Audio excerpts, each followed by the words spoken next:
Hello friends, welcome back to my channel. आज हम collar नेक कुर्ती को राउंड नेक कुर्ती में कन्वर्ट करेंगे। तो ये है हमारी कुर्ती। यहाँ पर देखिए कॉलर बना हुआ है, तो इस कॉलर को हमने खोलकर अलग कर लेना है और यहाँ पर राउंड नेक की कटिंग करनी है। बाकी कुर्ती में भी हमने फिटिंग करनी है, तो स्लीव्स वगैरह भी मैं यहाँ से हटा लूँगी। और अगर आपने कुर्ती में मतलब बाकी फिटिंग नहीं करनी है तो हाफ आपने शोल्डर तक ही इसको खोलना है, बाकी ऐसे ही रहने देना है। सिर्फ नेक आपने अगर रेडी करना है। तो यहाँ पर देखिए ये जो कॉलर की जो चौड़ाई है, मतलब नेक की चौड़ाई, उसको हम पीछे से मेज़र कर लेंगे। एक शोल्डर की सिलाई से दूसरे शोल्डर की सिलाई तक मेज़रमेंट लेंगे। तो यहाँ पर हमारे पास ये 6.5 इंच आ रहा है, मतलब हाफ में ये 3.25 इंच पर नेक यहाँ पर कट हुआ है। तो यहाँ पर हमने इस कॉलर को खोल लेना है। यहाँ पर हमने कट करके अलग नहीं करना कॉलर को, क्योंकि यहाँ से सिलाई का मार्जिन भी कट हो जाएगा। तो ये राउंड नेक जब हम बनाएंगे तो काफ़ी चौड़ा हो जाएगा, इसलिए हमने इसकी सिलाइयाँ खोल लेनी है और अच्छे से प्रेस कर लेनी है। फिर हम यहाँ पर राउंड नेक बनाएंगे। तो देखिए कॉलर हमने हटा ली है। अब इसका मेज़रमेंट लेंगे तो ये देखिए ये 3.25 इंच आ रहा है। तो अब हमने यहाँ पर शोल्डर की सिलाइयाँ भी खोल लेनी है और स्लीव्स भी खोलकर अलग कर लेनी है। तो यहाँ पर देखिए दोनों ही स्लीव्स भी मैंने हटा ली हैं और ऊपर से शोल्डर की सिलाई भी हमने खोल ली है।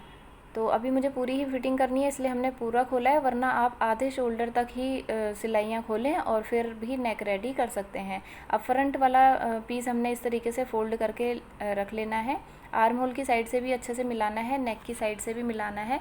तो इस तरीके से देखेंगे तो ये देखिए 3.25 इंच पर यहाँ पर नेक की चौड़ाई यहाँ पर कट है। तो इस तरीके से इसको अच्छे से मिलाकर रख लेना है। और फ्रंट में भी यहाँ पर कट है, नेक के फ्रंट में कट है, तो मिलाकर रख लेंगे इसको। ये 3.25 इंच आ रहा है यहाँ पर। और इसकी लेंथ जो भी होगी अभी इसको ऐसे ही रहने देंगे। देखिए अगर लेंथ देखते हैं तो हमें चाहिए 7 इंच रेडी, 7.5 हम यहाँ पर लेंगे। तो जो ये फ्रंट में कट है इसको हमने यहाँ पर कच्चा करके स्टिच कर लेना है। इसको सुई धागे से ही हमने यहाँ पर देखिए ऐसे मोटा मोटा टाँका लगा लेना है, ताकि ये दोनों पार्ट आपस में इस तरीके से अटैच हो जाएं और नेक बनाने में हमें आसानी हो। तो इस तरीके से देखिए मैंने इन दोनों पीस को बस कच्ची सिलाई लगानी है, अटैच कर लिया है। अब हमने एक एक्स्ट्रा फैब्रिक लेना है और उस पर ही हम मार्किंग करेंगे। अभी इस कुर्ती पर मार्किंग नहीं करनी है हमने। तो ये एक्स्ट्रा फैब्रिक मैंने ले लिया है। इसकी चौड़ाई हमने यहाँ पर 3.5 इंच रखनी है, क्योंकि 3.25 इंच पर तो नेक की कटिंग हो रखी है, तो 1/4 इंच हमने सिलाई के लिए रखना है। 3.5 इंच हमने चौड़ाई ली है और 1/2 इंच ऊपर से सिलाई का मार्जिन लिया और 7 इंच पे लेंथ मार्क की है। उससे आगे हमने 1.5 इंच और एक्स्ट्रा ले लिया है, क्योंकि हमें फ़ोल्ड करके स्टिच करने के लिए भी कपड़ा चाहिए। तो यहाँ पर हमने शेप डाल लेनी है नेक की, और नीचे से 1.5 इंच लेकर इस पर भी मार्किंग कर ली है। अब हमने जो 1.5 इंच पर मार्किंग की है वहाँ से हमने इस फैब्रिक को कट कर लेना है, और मेन नेक की कटिंग हमने अभी नहीं करनी है। तो इस मार्किंग को हम डार्क कर लेंगे और दूसरी साइड भी उतार लेंगे। सेंटर का कट ऊपर मार लेना है और नीचे हमने सेंटर की मार्किंग कर ली है। इसी मार्किंग को हमने डार्क कर लेना है। सेंटर में हमने क्रीज़ बनानी है और इस तरीके से दूसरी साइड में पलट लेना है। तो देखिए इस तरीके से दूसरी साइड में भी मार्किंग आ जाएगी, इसे भी थोड़ा सा डार्क कर लेंगे। अब हमने इसको कुर्ती के फ्रंट पार्ट के ऊपर रखना है। तो कुर्ती की सीधी साइड के ऊपर हमने इसको रखना है। इस तरीके से देखिए कुर्ती की फ्रंट साइड हमने सामने रखनी है, और ये जो सेंटर लाइन है, तो इस सेंटर लाइन से हमने जो हमारे नेक का सेंटर लाइन है, इस सेंटर लाइन से इसको इस तरीके से मिलाना है। इस तरीके से मिलाकर रखेंगे। और ऊपर भी हमने देखिए मार्जिन थोड़ा थोड़ा रख लेना है 1/4 इंच का, और इसके साथ इसको रखकर स्टिच कर लेना है।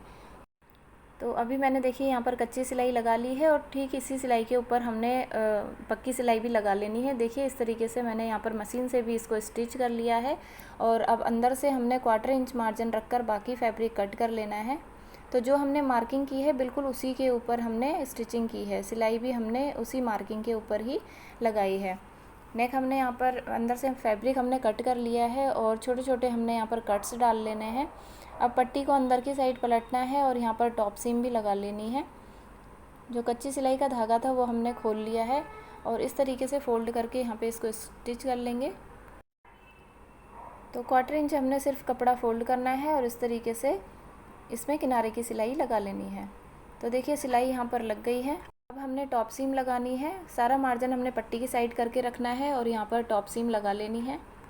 अब इस पट्टी को हमने अंदर की साइड टर्न करना है और यहाँ पर अच्छे से प्रेस कर लेनी है। तो प्रेस भी मैंने यहाँ पर कर ली है। अब चाहे तो आप यहाँ पर तुरपाई कर लें या मशीन से ही किनारे की सिलाई लगा लें।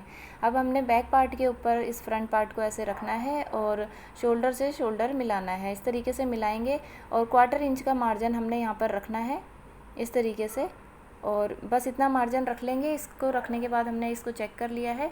अब इसको मार्जिन से मार्जिन मतलब जो मार्किंग से मार्किंग मिलाकर हम ऐसे फोल्ड कर लेंगे और यहाँ नेक की कटिंग करेंगे। और आर्म होल को भी हमने मिलाकर रख लेना है। तो 3.25 इंच पर देखिए यहाँ पर हम कटिंग करेंगे और 1/4 इंच हम सिलाई का रहने देंगे। और लेंथ में हमने यहाँ पर 4.5 इंच पर मार्क करना है। 4 इंच हमें रेडी चाहिए, 4.5 इंच पर मार्क किया, इस तरीके से शेप डाली है और इसी मार्किंग के ऊपर कटिंग कर लेंगे। ध्यान रखना है आपने कि फ्रंट नेक की मार्किंग हमने 3.5 इंच पर की थी और उसी मार्किंग के ऊपर सिलाई लगाई थी। अभी हम यहाँ पर कटिंग कर रहे हैं तो 3.25 इंच पर हमने कटिंग की है और 1/4 इंच हमारा यहाँ पर सिलाई का मार्जिन है, तो ये 3.5 ही रेडी आएगा।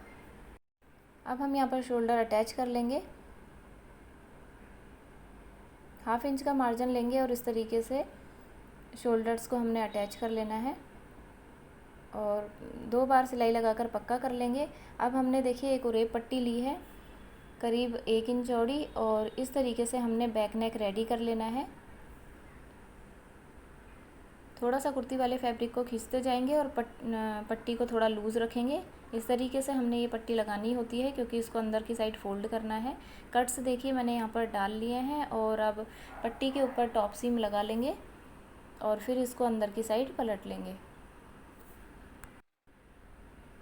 तो टॉप सीम भी देखिए यहाँ पर लग गई है। अब हमने इसको अंदर की साइड इस तरीके से फोल्ड करना है और यहाँ पर भी सिलाई लगा लेनी है। तो चाहे तुरपाई कर लें चाहे सिलाई लगा लें, इस तरीके से इसको फोल्ड करेंगे और यहाँ पर सिलाई लगा लेंगे। तो मैं यहाँ पर फ्रंट और बैक नेक दोनों में ही मशीन से ही सिलाई लगा रही हूँ। तो इस तरीके से थोड़ा थोड़ा फोल्ड करते जाएंगे और सिलाई लगाते जाएंगे। चाहे तो पहले आप यहाँ पर कच्चा कर लें फिनिशिंग के लिए। तो यहाँ पर देखिए हमारा नेक बिल्कुल रेडी है। अब हमने यहाँ पर स्लीव्स अटैच करके फिटिंग भी लगा लेनी है। तो ये देखिए कुर्ती हमारी यहाँ पर रेडी हो गई है। थोड़े से मैंने शोल्डर भी यहाँ पर कम किए हैं क्योंकि कॉलर नेक में शोल्डर की लेंथ ज़्यादा होती है। तो 1-1 इंच मतलब टोटल में 1 इंच मैंने यहाँ पर कम किया है शोल्डर, और स्लीव भी यहाँ पर अटैच कर ली है और नीचे चाक भी हमने बना लिए हैं। तो काफ़ी अच्छी इस कुर्ती की फिनिशिंग आई है। बैक नेक भी देखिए इस तरीके से रेडी है। तो इस तरीके से आप भी अपनी कॉलर नेक कुर्ती को सिंपल राउंड नेक कुर्ती में कन्वर्ट कर सकते हैं।